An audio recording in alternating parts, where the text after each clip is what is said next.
Application बेलचं जे conviction आहे, conviction stay on conviction हा रिजेक्ट झालेला आहे आणि फक्त बेल दिलेली आहे आणि सस्पेन्शन दिलेला आहे. मात्र ज्या पद्धतीने खरं तर एक मोठा दिलासा म्हणता येणार नाही, कारण शिक्षा कायम ठेवलेली पाहायला मिळते. त्यामुळे कुठेतरी अटक जरी कळली असली तरी आमदारकी राहील की नाही हा प्रश्न आमदारकी आता राहणार नाही. आणि कारण की बेल जरी मिटली असेल काय झालं नेमकं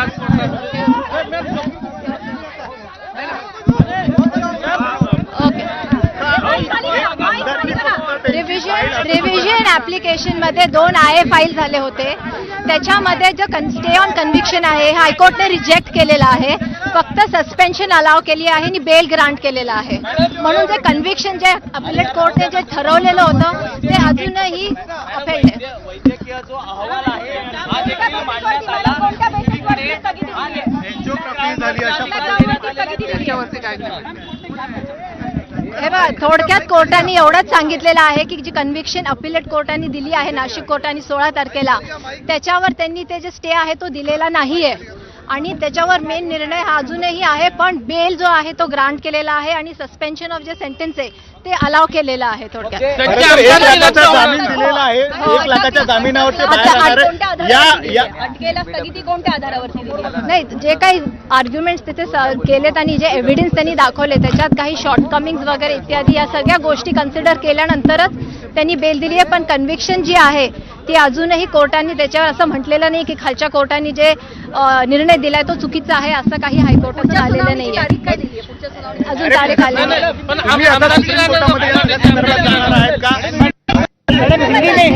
सुप्रीम कोर्टात जायचं की नाही हा निर्णय आम्ही अजून घेतोय. मात्र तुम्हाला वाटत होतं की अटक होईल अशा मी हिंदीमध्ये सांगते. अटक होणार होतं असं तुम्हाला वाटत होतं, मात्र अटक होणार नाहीये. त्यामुळे तुम्ही हिंदीमध्ये सांगते कि जो अपीलेट नासिक सेशन कोर्ट ने जो 12 तारीख को जो निर्णय दिया था और बोला था कि जो कन्विक्शन है वो अपहेल्ड किया था, वो चैलेंज हाईकोर्ट में हुआ था.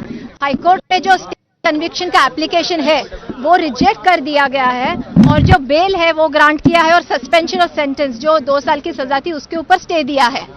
अभी तक इतना ही हुआ है. नाशिक कोर्टाने जे NBW वॉरंट जारी केलेला आहे त्याच्यावर आता स्टे आहे. आता ते अरेस्ट होऊ शकत नाही.